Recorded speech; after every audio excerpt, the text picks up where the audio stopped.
على بالكم باللي نكهة رمضان ماشي في الطبخ، نكهة رمضان في التوابل، والبنة تاع الماكلة تاعك ثاني في التوابل، قد ما كنتِ تستعملي التوابل وتعرفي تستعمليها، راح يكون الطبخ تاعك من ألذ ما يكون. صلّوا على رسول الله عليه أفضل الصلاة والسلام. واش راكم البنات؟ نتمنى تكونوا لاباس، حنا رانا لاباس الحمد لله.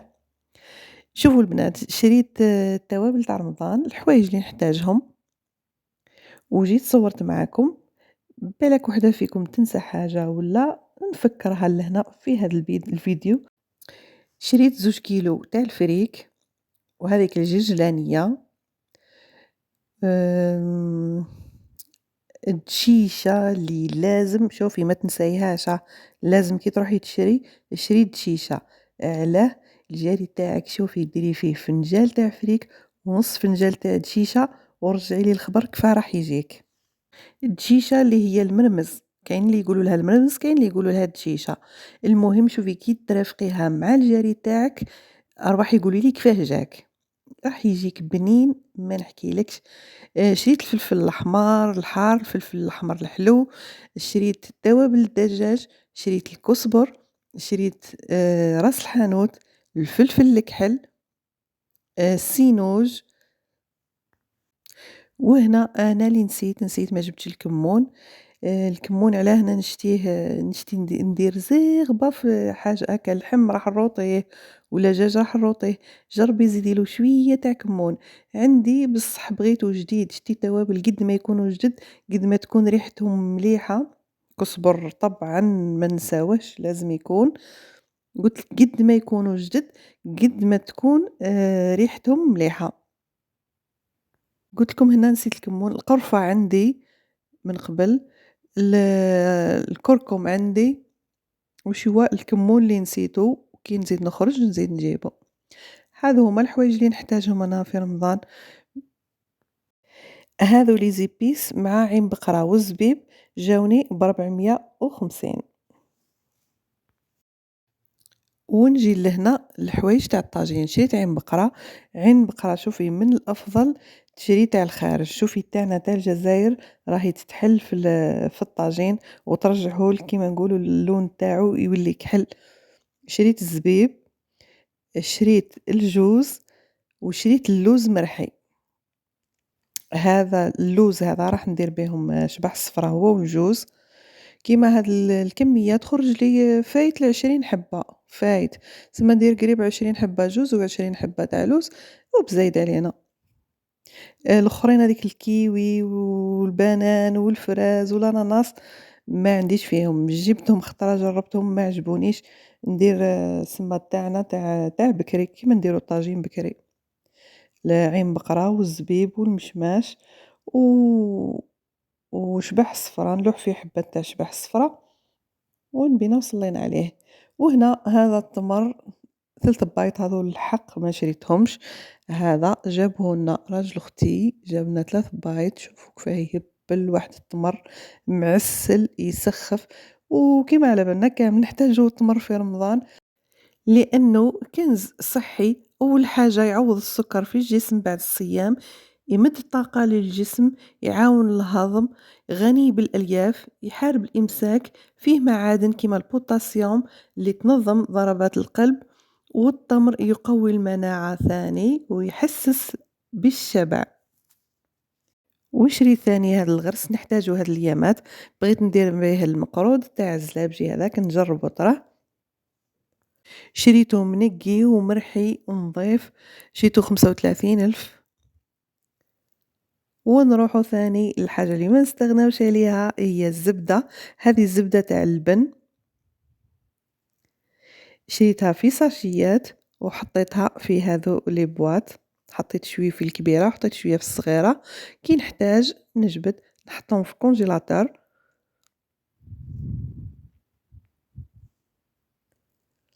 وهذو هما مشترياتي كيما قلت لكم، اللي ما تفكرتش حاجة هاني فكرتكم فيها، وفي الأخير أنا اللي نسيت الكمون، معليش كي نخرج نزيد نجيب منه.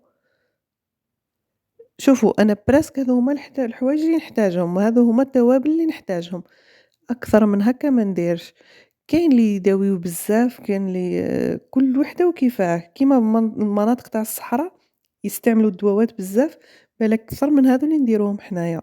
أنا نهضر عن نفسي، أنا هاذو هُما اللي نحتاجهم، وهنا كيما راني نعت لكم اللوز والجوز راح ندير بيهم شباح صفرا، وراح درك نصور لكم نديرهم معاكم باش نديرهم في الطاجين. وربي ورحمته واحد يدير القناعة في قلبو، ما يقولش على الأخرى شرات أكثر مني ولا الأخرى دارت هكا والأخرى شرات. آمم، ما تشوفي حتى لوحدها، شوفي لجيبك، شوفي لنفسك واش تقدري تشري انتي، والأشياء اللي مالفا طيبي بيهم نتيا. أنايا هنا جيت نقول لك الحوايج اللي تحتاجيهم، هذا ما كان، لا أقل ولا أكثر. وشريت حوايج كيما هكا الحوايج اللي نحتاجهم صح. كاين توابل واحد أخرين بصح ما شريتهمش، ما نكذبش عليك ما نحتاجهمش، وجاوني يسمى شغل زيادة هكاك. شوفي الكزبر وراس الحانوت وفلفل الكحل، هاذو 3 لازم يكونوا عندك، هاذو لازم يكونوا عندك. باقي التوابل كل واحد ومقداره. راكي تقولي هنجيب شوية من هذه، شوية من هذه، شوية من هذه، شتي تلقاي روحك واصلة ل500 ولا 600 ولا أكثر. على هذه راني نقول لك اشري الشيء، إذا قادرة تشري اشري، ما تبخليش روحك، وإذا ما كيش قادرة شري الشيء اللي تحتاجيه.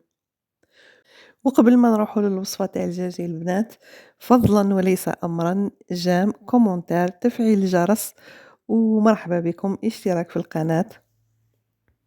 راح نداوي معاكم هاد الدجاجة ونعد لكم كيف راح نخبيها، وماشي راني نقول لكم هكا نتوما ما تعرفوش وانا نعرف، لا لا، انا كي نجرب حاجة وتجيني بنينة وتعجبني نقول نجربها معاكم باش حتى نتوما ديروا كيفها، هذا مكان. نروحوا درك للوصفة. شرينا 3 دجاجات، واش درت بيهم؟ نحيت 2 دجاجات قصيتهم، ودجاجة خليتها هكا مجمولة. نحيت من الدجاجة هاذيك رحت درت بيهم شوية عشا، روطيتو، واللي بقالي راح نخبيه. الدجاجة هاذيك نداويها، راح نداويها معاكم تشوفوا الطريقة كيفاش، باش كي تجيبوا نتوما الدجاج إذا حبيتي تخلي الدجاجة مجمولة وفي رمضان تجبديها هكاك تروطيها حتى واش ديري لها، تنقيها، تشوطيها فوق النار، تغسليها مليح، تنحي لها هذوك كيما نقولوا دوك الحوايج اللي لداخل كامل، ومن بعد كي تنظفيها مليح ديري لها الخل والملح وخليها في الماء يتنحى لها داك الميكروب وتنضاف مليح.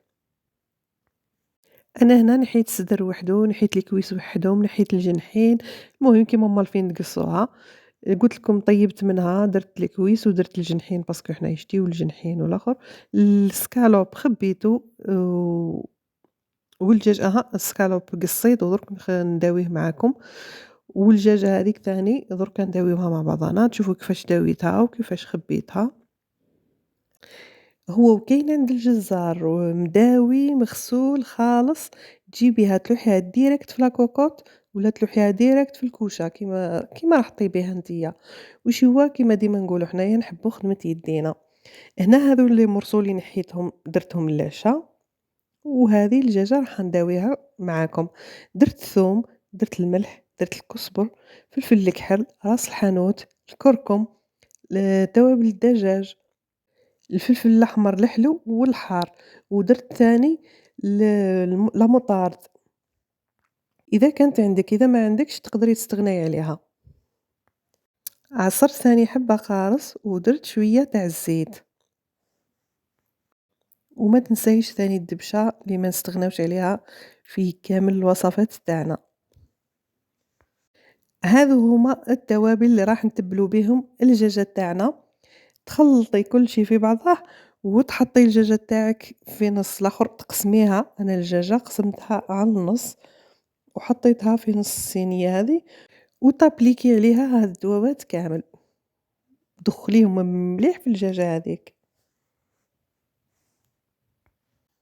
بما إنه شوية راهو شوية هابط شوية الدجاج، كل مرة خطفي دجاجة هاكا داويها وحطيها ولا قصّيها إذا ماكيش رايحة ديريها ماكيش رايحة تروطيها، قصّيها طرف طرف وخبّي كل morceau في ساشي، كي يوصل رمضان تلقاي روحك بلي وجدتي une quantité في رمضان خيشتو ديما يغلى الدجاج، ديما سكالوب ولا الدجاج surtout سكالوب، دركا راهو ب50.000 في رمضان يولي 90.000. ديما هاك، سما حنا نديرو ماذا بينا نشريو قبل باش من بعدا كي يوصل رمضان، شوفي كيف قُلت لِك قصّي الدجاجة قصّيها ما تقصّيهاش كامل، قصّي غير هذاك الصدر برك وداويها باش يدخل لِك فيها الذوبات مليح. ماشي شرط تخلّي روحك حتى كيما نقولوا يوصل رمضان ولا وتروحي تشري لازم تشري 5 دجاجات مع بعضهم وتشري السكالوب وتشري هاذوك وتشري الكويس وتشري الشي غالي والمصاريف بزاف في رمضان، وما تشوفيش اليوتيوبرز اللي راهم يديروا لك في الدجاجات يجيبوا لك قصعة تاع دجاج ولا بوطاجي معمر بالدجاج ولا ما تشوفيش ليهم، هما راهم يصوروا سما محتم عليهم يشريو هذيك لا كونتيتي باش يصوروا لك وتشوفي، بصح انتي شريك قدرك باغ اكزومبل سلك راجلك شري زوج شري شويه سكالوب شويه جنحين شويه هاك، الشهر الجاي زيدي شري شويه هاك شويه هاك شويه هاك وأنتِ عمّرتِ الكونجيلاتور تاعك، بصح باش تروحي تشري une quantité كيما هاذيك، هُما راهم سما محتم عليهم يصوروا لك وينعتوا لك كيفاه ديري وكيفاه توجدي، ينعتوا لك بالquantité. هاني أنا هنا أنا شريت 3 دجاجات، درت شيلي كلينة، وهذه الدجاجة راح نداويها ونخبيها. ثاني سكالوب صدر قصيته دي طرونش. وشوفي هنا قبل ما نفوتو كاين اللي الدجاج ينحيولو هذيك الجلدة ما يحبوهاش ما يبغيوش ياكلوها وكاين اللي يخليها انا نخليها باسكو تعجبني هذيك لا كولور تاعها كي تتحمر انتي تحبي تنحيها تحبي تخليها اذا خليتيها تقدري تدهني تحتها هكا دوابات باش يدخلوا لداخل وتثقبيها هكا باش يدخل فيها ثاني الدوابات. هي الدجاجة كي تتشوّط وتتغسل وديري لها الخل وديري لها الملح، هاذوك الميكروبات كل اللي كاينين راح يروحوا لها، تسمى هذيك الجلدة يعني ما تخافيش منها ما عندها ما ديرلك، تحبي تخليها هكاك ومن بعد ما تاكليهاش على روحك. هي ديجا كي تتشوّط يا بعد يتنحى لها هذاك الزغب وهذاك الريش اللي فيها، تسمى ما تخافيش منها خلاص. هو ما كانش قد دجاج عرب سيرتو في الفوائد والبنة شتي البنة تاع دجاج عرب وحدها الماكلة تاعك تجي بنينة بالسيف عليها وشي هو الدجاج عرب يجي غالي ديجا دجاجة وحدها ب180 وميجيش ملحم مليح كيما هذا تاع التريسيتي هما اللي عايشين في الدوار هما اللي مدبرينها صح صح. كي تابليكي الدوابات تاعك على هذيك الدجاجة تجيبي لو بابي كويسون وتروليه على الدجاجة تاعك، ومن بعد تزيدي تجيبي البابي ألومنيوم تزيدي ديريه حتى هو من فوق. كيما راكم تشوفوا يا البنات هنا الإضاءة عندي في شتو تليفوني في الليل يولي الكاليتي ديماج تاعو ما تكونش مليحة مش كيما في النهار ويعود الضوء والشمس شتو كي يعود السحاب ويعود الليل الكاليتي ديماج تاعي شوية عيانة سامحوني المهم راكم قاعدين تشوفوا وتاخذوا في فكرة هذا مكان.